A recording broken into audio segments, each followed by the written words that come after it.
അത് എനിക്ക് മനസ്സിലായത് ഓൺലൈനിൽ ഈ വാർത്തയിലൊക്കെ എനിക്ക് മനസ്സിലായത് അവരെന്നെ പീഡിപ്പിച്ചു, അവരങ്ങനെ ചെയ്തു ഇങ്ങനെ ചെയ്തു. പക്ഷെ അവര് സ്റ്റാർട്ടിങ് പറയുമ്പോ നോ പറഞ്ഞിരുന്നെങ്കിൽ അവര് പീഡിപ്പിക്കേണ്ട അവസ്ഥയൊന്നും വരുന്നില്ലല്ലോ. എന്നോട് പറഞ്ഞപ്പോ ഞാൻ പറഞ്ഞു തുടക്കം എനിക്ക് പറ്റൂല.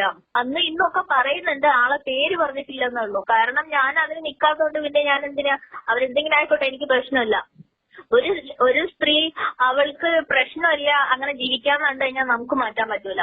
പിന്നീട് അവര് തെറ്റിപ്പിരിയുമ്പം പറയും പെൺകുട്ടി അവൻ എന്നെ പീഡിപ്പിച്ചു, പ്രഗ്നന്റ് ആക്കി എന്ന് പറയും. ഇതിപ്പോ അപ്പം ഞാൻ 2014 ശ്രീനിവാസൻ സാറിന്റെ കൂടെ അഭിനയിച്ചിട്ടുണ്ടായിരുന്നു. അപ്പൊ അദ്ദേഹത്തെ ഞാൻ ഫോൺ നമ്പർ വാങ്ങിച്ചു, അന്നുള്ള പരിചയം ഇന്നുണ്ട്. നമസ്കാരം. ഹേമ കമ്മിറ്റി റിപ്പോർട്ട് പുറത്തു വന്നതിനെ തുടർന്ന് പലരുടെയും പ്രതികരണങ്ങളൊക്കെ നമ്മൾ കേട്ടു. ഇതിൽ പ്രത്യേകമായി എടുത്തു പറയേണ്ട ഒരു പ്രതികരണം ഉണ്ടായിരുന്നു. അത് നടി ജുബിതയുടേതാണ്. കാരണം ജുബിത ഈ ഹേമ കമ്മിറ്റി റിപ്പോർട്ട് വരുന്നതിന് മുമ്പേ തനിക്കുണ്ടായ അനുഭവങ്ങളെ കുറിച്ച് പറയാൻ പല ചാനലുകളുടെയും ഫ്ലോറുകൾ തേടി നടന്നു. അന്നൊന്നും ആർക്കും അത് പ്രസക്തമായി തോന്നില്ല. പക്ഷേ ഇന്ന് ഈ കമ്മിറ്റി റിപ്പോർട്ട് പുറത്തു വന്നപ്പോൾ അത് വലിയ ഞെട്ടിക്കുന്ന ഒരു വിവരം പോലെ അവർ അവതരിപ്പിച്ചു. എന്തുകൊണ്ടാണ് പ്രമുഖ മുഖ്യധാര മാധ്യമങ്ങൾ അന്ന് ജുബിതയുടെ വാക്കുകൾക്ക് ചെവി കൊടുക്കാതിരുന്നത്? ഇന്ന് അവർ ജുബിതയെ വളരെ പ്രാധാന്യത്തോടുകൂടി അവതരിപ്പിക്കുകയും കേൾക്കുകയും ചെയ്തു. ജുബിത പറയുന്ന പ്രധാനപ്പെട്ട കാരണം ഇതാണ്: അന്ന് തന്നോട് മോശമായി പെരുമാറി. അപ്പോഴേ താൻ പറഞ്ഞു ഇത് തൻ്റെ അടുത്ത് നടക്കില്ല, താൻ വരുന്നത് അഭിനയിക്കാനാണ്, അല്ലാതെ മറ്റു പണികൾക്കല്ല. ഇത്തരത്തിലുള്ള നിലപാടുകൾ എന്തുകൊണ്ട് സ്ത്രീകൾക്ക് എടുക്കാൻ കഴിയില്ല? അങ്ങനെ എടുത്താൽ തീരാവുന്ന പ്രശ്നമേ ഈ സിനിമാ ലോകത്തുള്ളൂ. പക്ഷേ അത് പറയാൻ ആരും തയ്യാറാവുന്നില്ല. കാരണം എല്ലാവർക്കും പണവും പ്രശസ്തിയും വേണം. നടനും തിരക്കഥാകൃത്തുമായ ശ്രീനിവാസനുമായും സംവിധായകനായ വിനയനുമായിട്ടുള്ള ബന്ധത്തെക്കുറിച്ചും അത് തുടർന്ന് അവർ മൂലമുണ്ടായ അനുഭവങ്ങളെക്കുറിച്ചുമൊക്കെ ജുബിത വളരെ കാര്യമായി തന്നെ പറയുന്നു. പ്രധാനമായും ജുബിത പറയുന്ന ചില കാര്യങ്ങൾ ഇത് തന്നെയാണ്: എന്തുകൊണ്ട് നോ പറയാൻ പറ്റുന്നില്ല? നോ പറയാൻ പറ്റാത്തത് കൊണ്ടാണ് ഇത്തരത്തിലുള്ള ഇടപാടുകളൊക്കെ ഈ മേഖലയിൽ നടക്കുന്നത്. അതല്ലെങ്കിൽ ഇത്തരത്തിൽ സംഭവിക്കില്ല. അവരൊക്കെ എന്നോട് പെരുമാറിയത് ഇങ്ങനെയാണ്. ഇത്തരത്തിലൊക്കെയാണോ പെരുമാറേണ്ടത്? ഇത്തരത്തിലാണോ അഭിനയിക്കാൻ വരേണ്ട ഒരു സ്ത്രീയോട് പെരുമാറേണ്ടത് എന്ന് ജുബിത ചോദിക്കുന്നു. അന്ന് അകറ്റി നിർത്തിയവരെല്ലാവരും പിന്നീട് ഇപ്പോൾ ഈ കമ്മിറ്റി റിപ്പോർട്ട് വന്നപ്പോൾ ഇതിനെല്ലാം പ്രാധാന്യത്തോടെ കാണുകയും കേൾക്കുകയും നൽകുകയും ഒക്കെ സംപ്രേഷണം ചെയ്യുകയും ഒക്കെ ചെയ്യുന്നു. ജുബിത പറഞ്ഞ വളരെ പ്രധാനപ്പെട്ട ആ കാര്യങ്ങളിലേക്ക്. ഇന്നലെ ജുബിത ഒരു ഞെട്ടിപ്പിക്കുന്ന 1-2 രഹസ്യങ്ങൾ അമ്മയുടെ അന്നത്തെ സെക്രട്ടറി ആയിരുന്ന ഇടവേള ബാബുവിനെ സംബന്ധിച്ചും സിനിമാ ലോകത്തെ നിങ്ങൾക്കുണ്ടായ തിക്താനുഭവങ്ങളെ കുറിച്ച് നിങ്ങൾ സംസാരിച്ചു. അപ്പോ ഇതിനെ സംബന്ധിച്ച് നിങ്ങൾ വിമൻസ് ഫോറത്തിലോ അല്ലെങ്കിൽ മറ്റേതെങ്കിലും സംഘടനയിലോ പരാതിപ്പെട്ടിരുന്നോ? പരാതിപ്പെട്ടിരുന്നു എങ്കിൽ പരാതിപ്പെട്ടതിന്റെ ആ ഒരു എന്താണ് നിങ്ങൾക്ക് അതിൽ കിട്ടിയൊരു നടപടി? ഈ ഉണ്ടായ ഇൻസിഡന്റ് എന്താണ് എന്ന് കൂടി ഒന്ന് വിവരിക്കാമോ? അതേക്കുറിച്ച് പറയുകയാണെന്നുണ്ടെങ്കിൽ ഞാൻ ഈ മീഡിയാസിലോ അല്ലെങ്കിൽ ഫോണിലോ ഒന്നും അധികം വിസിബിൾ ആയിട്ടുള്ള ഒരു വ്യക്തിയല്ല. ഞാൻ 2018 മുതലാണ് ഈ ഫേസ്ബുക്ക് വാട്സപ്പ് ഒക്കെ യൂസ് ചെയ്ത് തുടങ്ങിയത്. അപ്പൊ ഞാൻ അമ്മയുടെ കൂടെയാണ് ഈ ലൊക്കേഷനിൽ പോവാറുള്ളത്. അപ്പം നമ്പറിൽ അവര് വിളിച്ചിട്ടാണ് ഇതുപോലുള്ള കാര്യങ്ങൾ പറയാ. നമ്മളൊരു ലൊക്കേഷനിൽ പോയി കഴിഞ്ഞാൽ നമ്മൾ വീട്ടിലെത്തുമ്പോ അടുത്ത ഷൂട്ടിലേക്ക് വരുമ്പോ അവിടെ തന്നെ പറയും ഈ അഡ്ജസ്റ്റ്മെന്റ് കാര്യങ്ങള്. അപ്പൊ നമ്മൾ പറ്റൂല എന്ന് കണ്ടു കഴിഞ്ഞാൽ പിന്നെ നമ്മളെ എല്ലാം പോയി. ഒരു എന്താ പറയാ, ചാൻസ് ഉണ്ടാവില്ല, ഒരു കാര്യങ്ങളും ഉണ്ടാവില്ല. പിന്നെ ഞാൻ ഇത് 2018 എന്റെ ഫേസ്ബുക്കിലൂടെയാണ് എന്റെ സങ്കടങ്ങൾ ഇങ്ങനെ പറയാൻ തുടങ്ങിയത്. അല്ലാതെ ഞാനൊരു കംപ്ലൈന്റ് ആയിട്ട് കൊടുത്തിട്ടില്ല. അതിനുള്ള ഒരു കാരണം ചോദിച്ചു കഴിഞ്ഞാല് ഞാൻ അവര് പറയുന്നതിന് ഓക്കെ പറഞ്ഞിട്ട് അവരെടുത്ത് നിൽക്കുകയോ അങ്ങനെയുള്ള ഒരു തെറ്റായിട്ടുള്ള കാര്യങ്ങൾ ഞാൻ ചെയ്യുകയോ ചെയ്തിട്ടില്ല. സ്റ്റാർട്ടിങ്ങിൽ തന്നെ ഞാൻ റിജക്ട് ചെയ്തു. എനിക്ക് പറ്റാത്തൊരു കാര്യമാകുമ്പോ ഞാൻ അപ്പം തന്നെ റിജക്ട് ചെയ്താൽ പിന്നെ എനിക്ക് കംപ്ലൈന്റ് ചെയ്യേണ്ട ആവശ്യമുണ്ടെന്ന് തോന്നിയില്ല. ഇപ്പൊ ഞാൻ പറഞ്ഞിരിക്കുന്ന എല്ലാവരും ആ പറഞ്ഞ സ്പോട്ടിൽ തന്നെ എനിക്ക് പറ്റൂല എന്ന് പറഞ്ഞിട്ട് ഞാനത് മാറി നിൽക്കുകയുണ്ടായത്. ഇപ്പം ഈ വിഷയത്തിൽ ആരും പേര് പറയുന്നില്ല, പലരും ഇപ്പോഴും മാന്യമായി കാണുന്നു എന്നുള്ളത് മനസ്സിലാക്കിയപ്പം എനിക്ക് എന്റേതായ ഒരു വ്യക്തിത്വം ഇതുണ്ട്. എനിക്ക് മാറ്റി പറയേണ്ട ഒരു ആവശ്യമില്ല. അതുകൊണ്ട് ഞാൻ ഓപ്പൺ ആയിട്ട് പേരുകൾ വ്യക്തമാക്കി. അപ്പൊ ഇതില് പരാതി ഇതുവരെ നൽകിയിട്ടില്ല. അപ്പൊ ഞാൻ ചോദിക്കുന്ന ഹേമ കമ്മീഷൻ ഒരു കമ്മീഷൻ തെളിവെടുപ്പ് ഇപ്പം പരാതി നൽകിയിരിക്കുന്ന അത് എനിക്ക് മനസ്സിലായത് ഓൺലൈനിൽ ഈ വാർത്തയിലൊക്കെ എനിക്ക് മനസ്സിലായത് അവരെന്നെ പീഡിപ്പിച്ചു, അവരങ്ങനെ ചെയ്തു ഇങ്ങനെ ചെയ്തു. പക്ഷെ അവര് സ്റ്റാർട്ടിങ് പറയുമ്പോ നോ പറഞ്ഞിരുന്നെങ്കിൽ അവര് പീഡിപ്പിക്കേണ്ട അവസ്ഥയൊന്നും വരുന്നില്ലല്ലോ. എന്നോട് പറഞ്ഞപ്പോ ഞാൻ പറഞ്ഞു തുടക്കം എനിക്ക് പറ്റൂല, ഞാൻ അവിടുന്ന് ഇറങ്ങിപ്പോന്നു. അതോടെ കഴിഞ്ഞു. പിന്നെ ഞാൻ അവരുടെ പേരിൽ കേസ് കൊടുക്കേണ്ട കാര്യമുണ്ടെന്ന് എനിക്ക് തോന്നിയില്ല. ഈ ലോകത്ത് നമുക്ക് 5 വിരലുണ്ട്, 5 വിരല് പോലെയാണ്, പലർക്കും പല ക്യാരക്ടറാ. അപ്പൊ നല്ലതല്ലാത്ത കാണുമ്പോ നമുക്ക് മാറി നിൽക്കാം. ജുബിത, അപ്പോ ഇത് ജുബിതയ്ക്കുണ്ടായ ഒരു ഇൻസിഡന്റ് ആണ്. അതുപോലെ അനേകം പേർക്ക് ഉണ്ടായിട്ടുണ്ട്. ഇത് ശരിക്കും ജുബിതയെ സംബന്ധിച്ച് ജുബിതയ്ക്ക് ഇൻസിഡന്റ് ആയി ഫീൽ ചെയ്തില്ല. ജുബിത അതിനെ തുടക്കത്തിലെ നിർത്തി എന്ന് പറഞ്ഞു. അപ്പൊ പക്ഷെ ഇതിങ്ങനെ ഉണ്ടാകുന്നവർ അമ്മയിലോ അല്ലെങ്കിൽ വിമൻസ് ഫോറത്തിലോ ഒക്കെ ഇത് അറിയിക്കേണ്ടതല്ലേ? അവരെ അറിയിക്കേണ്ടതാണ്. പക്ഷെ അവര് അത് കുഴപ്പമില്ലാമെന്ന രീതിയിൽ എങ്ങനെയാന്ന് എനിക്കറിയില്ല. അവര് സിനിമകളിലുണ്ട്, പിന്നീട് അങ്ങനെ അവര് പീഡിപ്പിച്ചു, ഇവര് പീഡിപ്പിച്ചു, അങ്ങനെ ചെയ്തു ഇങ്ങനെ ചെയ്തു എന്ന് പറയുന്നു. എന്തിന്റെ അടിസ്ഥാനത്തിലാണെങ്കിലും എന്ത് സിറ്റുവേഷൻ ആണെങ്കിലും ഒരു പെണ്ണിന്റെ ശരീരത്തെ കുറിച്ചും അവള് ആഗ്രഹിക്കുന്നു എന്ന് കണ്ടു കഴിഞ്ഞാൽ നമ്മൾ മാറി നിൽക്കണം. അപ്പൊ ഒരു ചോദ്യം കൂടെ, ഈ ഹേമ കമ്മിറ്റി റിപ്പോർട്ട് ഇങ്ങനെ വരുന്നു എന്ന് അറിഞ്ഞപ്പോൾ ജുബിതയ്ക്ക് അന്ന് പറയാനൊരു സ്വയം ഇതിൽ അവർ കമ്മീഷന്റെ മുന്നിൽ പോകണം, കമ്മിറ്റിക്ക് മുമ്പിൽ പോകണമെന്നൊരു തോന്നലുണ്ടായില്ലേ? ഞാനിവിടെ കോഴിക്കോട് നിൽക്കുമ്പോ എത്രയോ വട്ടം ഞാൻ ജോലിക്ക് പോകുമ്പോ മീഡിയ വണ്ണിൽ അവിടെ നോക്കി നിന്നിട്ടുണ്ട്. ഞാൻ അവിടെ ഒരു ഷൂട്ട് അവിടെ ഉണ്ടായിരുന്നു പണ്ട്. അത് ഞാൻ അവിടെ പോയിട്ട് എന്റെ കാര്യം പറഞ്ഞിട്ടുണ്ട്. അപ്പൊ അവർക്കാർക്കും അങ്ങനെ പെട്ടെന്ന് ന്യൂസ് ഒന്നും എടുക്കാൻ പറ്റില്ല എന്നുള്ള രീതിയിലൊക്കെ പറഞ്ഞു. ഞാൻ ഈ അടുത്ത കാലത്തും പോയിട്ടുണ്ട്.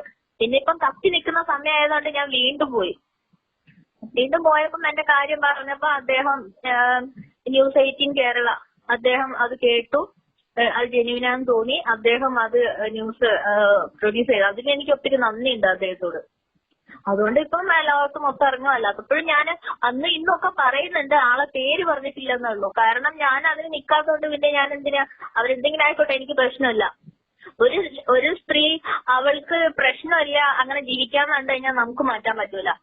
ഞാനെന്ന സ്ത്രീ എനിക്കത് തീരെ വേണ്ട, എനിക്ക് ഒരു സിനിമയും വേണ്ട, ആ പ്രശസ്തി വേണ്ടെന്ന് ഞാൻ മാറിക്കഴിഞ്ഞാല് എനിക്ക് എന്റെ വഴി പോയാൽ മതിയല്ലോ. ഒരു സ്ത്രീ വിചാരിക്കണം ഞാൻ അഡ്ജസ്റ്റ്മെന്റിനും തയ്യാറാവില്ല എന്ന്. പിന്നീട് അവർ കുറച്ച് സിനിമ ചെയ്ത് കഴിഞ്ഞിട്ട് അവരങ്ങനെ ചെയ്തു. എനിക്ക് മനസ്സിലായത് ഒരു സിനിമയിൽ അഡ്ജസ്റ്റ്മെന്റ് ഇല്ലാതെ ഒരു സിനിമ പൂർത്തീകരിക്കാൻ പറ്റൂല. ഈ കാസ്റ്റിംഗ് കൗച്ച് എന്നൊക്കെ പറയുന്നത് തന്നെയാണ് ഇതെല്ലാം എന്നുള്ളത് സത്യം തന്നെയാണ് അല്ലെ? എന്റെ അനുഭവത്തില് ഉള്ള കാര്യമാണ് ഞാൻ പറയുന്നത്. അപ്പോ ജുബിത 4-5 സിനിമകളിലൊക്കെ അഭിനയിച്ചിട്ടുണ്ട് എന്ന് കേട്ടു, കുറച്ച് സിനിമകളിലൊക്കെ അഭിനയിച്ചു എന്ന് കേട്ടു. അത് കഴിഞ്ഞ് സ്ക്രിപ്റ്റ് റൈറ്റിംഗിലേക്ക് പോയി എന്നും കേട്ടു. അപ്പൊ ഈ ഞാൻ എഴുതാൻ കുറെ മുന്നേ തുടങ്ങിയിട്ടുണ്ട്. കുട്ടിക്കാലം മുതലേ ഞാൻ പാടുക, വരയ്ക്ക്, എഴുതുക അങ്ങനെയൊക്കെ ഉണ്ട്. അപ്പം ഞാൻ 2014 ശ്രീനിവാസൻ സാറിന്റെ കൂടെ അഭിനയിച്ചിട്ടുണ്ടായിരുന്നു. അപ്പൊ അദ്ദേഹത്തെ ഞാൻ ഫോൺ നമ്പർ വാങ്ങിച്ചു. അന്നുള്ള പരിചയം ഇന്നുണ്ട്. വളരെ മാന്യമായ വ്യക്തിയാണ് അദ്ദേഹം. എന്നോട് എഴുതാൻ പറഞ്ഞു, ഞാൻ എഴുതി. തീർച്ചയായിട്ടും. അപ്പോ വിനയൻ സാർ എനിക്ക് 2018 മുതൽ എനിക്ക് പരിചയമുണ്ട്. അദ്ദേഹത്തെ ഞാൻ വിളിച്ചിട്ടുണ്ട്, വാട്സാപ്പിൽ സംസാരിച്ചിട്ടുണ്ട്. അദ്ദേഹം വിളിച്ചു കഴിഞ്ഞാൽ സംസാരിക്കും. വാട്സാപ്പിലൊക്കെ എപ്പോഴെങ്കിലും ഒന്ന് റീപ്ലൈ തരും. വളരെ മാന്യമായിട്ടാണ് സംസാരിച്ചത്. അപ്പൊ ഏതെങ്കിലും ഒരു വ്യക്തിയെ അല്ലെങ്കിൽ മറ്റു വ്യക്തികളെയൊക്കെ കുറ്റം പറയുമ്പോഴും വളരെയധികം വളരെ അനുകൂലമായി പെരുമാറുന്നവരും ഉണ്ട് എന്നുള്ളതാണ് ശ്രീനിവാസൻ എന്ന് പറയുന്ന തിരക്കഥാകൃത്തും വിനയൻ എന്ന സംവിധായകന്റെ വിനയൻ സാറൊക്കെ നട്ടലുള്ള രാജകുമാരൻ എന്നാ ഞാൻ പറയാം.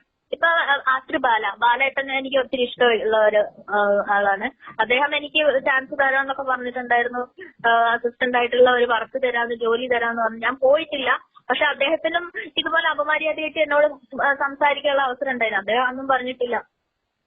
അത് ജുബിത, ഞാൻ ഒരു ചോദ്യം കൂടെ ചോദിച്ചോട്ടെ, ഇതിൽ നമുക്ക് സംസാരം അവസാനിപ്പിക്കാം. അതായത് ഇപ്പൊ ഹേമ കമ്മിറ്റി റിപ്പോർട്ട് എന്ന് പറയുന്ന റിപ്പോർട്ട് വന്നു കഴിഞ്ഞു.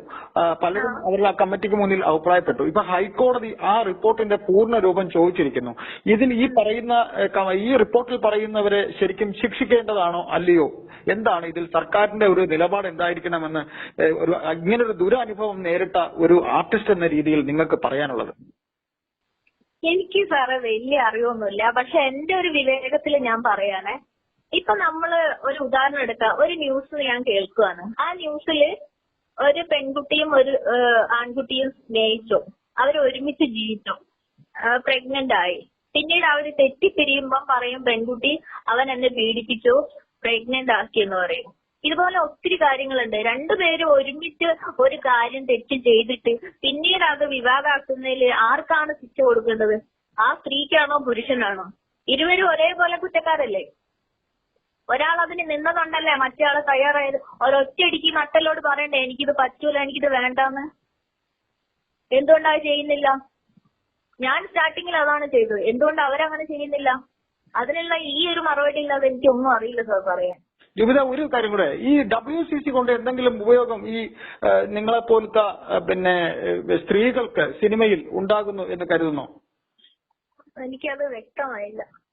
WCC എന്നൊരു സംഘടന, ഇങ്ങനെ ഒരു സംഘടന ഉണ്ടാക്കി, അതായത് നമുക്ക് നമ്മുടെ മലയാളത്തിലെ ഒരു പ്രമുഖ നടിക്ക് ഉണ്ടായ ഒരു വളരെ മോശമായ ഒരു അനുഭവത്തെ തുടർന്നാണ് സർക്കാർ ഇത്തരത്തിൽ ഒരു പിന്നെ സർക്കാരിനോട് ഇങ്ങനെ തൊഴിലിടത്തെ സ്ത്രീകൾ, സിനിമയിൽ തൊഴിലിടത്തെ സ്ത്രീകൾ അനുഭവിക്കുന്ന ദുരനുഭവത്തെ കുറിച്ച് WCC പോയാണ് ഒരു പരാതിപ്പെടുന്നത്. ആ പരാതിയുടെ അടിസ്ഥാനത്തിലാണ് ഒരു കമ്മിറ്റി, ഹേമ കമ്മിറ്റി എന്ന് പറയുന്ന ഒരു കമ്മിറ്റി, ഒരു റിട്ടയർഡ് ജഡ്ജിയെ വെച്ച് സർക്കാർ രൂപീകരിക്കുന്നത്. എന്റെ സംശയം, WCC എന്ന സ്ത്രീ സംഘടന നിങ്ങളെപ്പോലത്തെ ആൾക്കാർ ഇപ്പൊ നിങ്ങളെ തുടക്കത്തിൽ പറഞ്ഞ് ഞാൻ ആരോടും പരാതി പറയാൻ പോയില്ല, എങ്കിലും ഈ WCC കൊണ്ട് എന്തെങ്കിലും ഒരു ഉപയോഗം WCC കൊണ്ട് നിങ്ങൾക്ക് ഉണ്ടായതായി തോന്നുന്നുണ്ടോ? മേലിൽ ഉണ്ടാകുമോ? ഇതൊക്കെ ഒരു സിനിമയിലേക്ക് കാല് കുത്തുമ്പം അവരെടുത്ത് പോയിരുന്നെങ്കിൽ അതിന് അപ്പൊ ഒരു നടപടി ഉണ്ടാവും. അല്ലാതെ അവരെന്തെങ്കിലും പറഞ്ഞാൽ അത് അഡ്ജസ്റ്റ്മെന്റിൽ നിൽക്കുകയും മിണ്ടാതിരിക്കുകയും കുറച്ച് സിനിമ കിട്ടി, പ്രശസ്തി നേടി, ജനങ്ങൾ പ്രേക്ഷകരെ അറിഞ്ഞു, പിന്നെ സിനിമ കിട്ടിയില്ല, എന്തെങ്കിലും തെറ്റി തമ്മിൽ തെറ്റി പിരിയുമ്പോ അവരെന്നെ പീഡിപ്പിച്ചു, ഇവരെങ്ങനെ പറഞ്ഞു, അവരെങ്ങനെ പറഞ്ഞു, വാതിൽ മുട്ടി, അതൊന്നും പറയുന്നതിൽ ഒന്നും പറയാൻ ഞാനാണല്ല, ആളല്ല. എനിക്ക് ആകെ പറയാനുള്ളതാണ്, സ്റ്റാർട്ടിങ് മുതൽ പറയണമായിരുന്നു, ഈ ഒരു ഏതിപ്പം നമ്മൾ സാധാരണ ഒരു ജോലിയിൽ ഏർപ്പെടുകയാണെങ്കിൽ പോലും അവിടെയുണ്ട് ഇതേപോലത്തെ പീഡനങ്ങളും കാര്യങ്ങളും ഒക്കെ. അത് നമ്മൾ അപായപ്പെടുത്തുന്നത് വേറെ, അല്ലാതെ ഈ ഒരു കാര്യത്തിന് അഡ്ജസ്റ്റ്മെന്റ് ചെയ്യുന്നത് രണ്ടും വ്യത്യാസം ഉണ്ടെങ്കിലും എവിടെയായാലും ഒരുപോലെ തന്നെയാണ്. അത് സിനിമാ മേഖല എന്ന് മാത്രമേ ഉള്ളൂ. നമ്മൾ ഒരു സ്ത്രീ നീക്കണ്ടത്തിൽ നിന്നു കഴിഞ്ഞാൽ കുഴപ്പമില്ല. ജുബിത, ഈ സത്യം നേരത്തെ തന്നെ മാധ്യമങ്ങളെ മുന്നിൽ പറയാൻ ശ്രമിച്ചതാണ്. അന്ന് ചില മാധ്യമങ്ങൾ അത് ചെവിക്കൊണ്ടില്ല, അല്ലേ? അത് നമ്മൾ അത്ര വലിയ പ്രശസ്തിയായ ഒരാളൊന്നുമല്ല. നമ്മളിപ്പോ ഫേസ്ബുക്കിലൊക്കെ എന്നെ ഒത്തിരി പേര് അറിയും, എന്നെ ഒത്തിരി സ്നേഹിക്കുന്ന ആൾക്കാരുണ്ട്, അത്ര തന്നെ ഉള്ളൂ. ഏതായാലും താങ്കൾക്കത് തുറന്നു പറയാൻ കാണിച്ച ധൈര്യത്തിന് എല്ലാവിധ അഭിനന്ദനങ്ങളും. തുടർന്ന് എന്തെങ്കിലും ഇതിനെ സംബന്ധിച്ച് ഹേമ കമ്മിറ്റി റിപ്പോർട്ടിനെ സംബന്ധിച്ച് എന്തെങ്കിലും ചർച്ചകൾക്ക് ആവശ്യമാണെങ്കിൽ ജുബിതയെ ബന്ധപ്പെടും. ദയവായി ഞങ്ങളോട് സഹകരിക്കണം. സഹകരിച്ചാൽ നന്ദി. Thank you.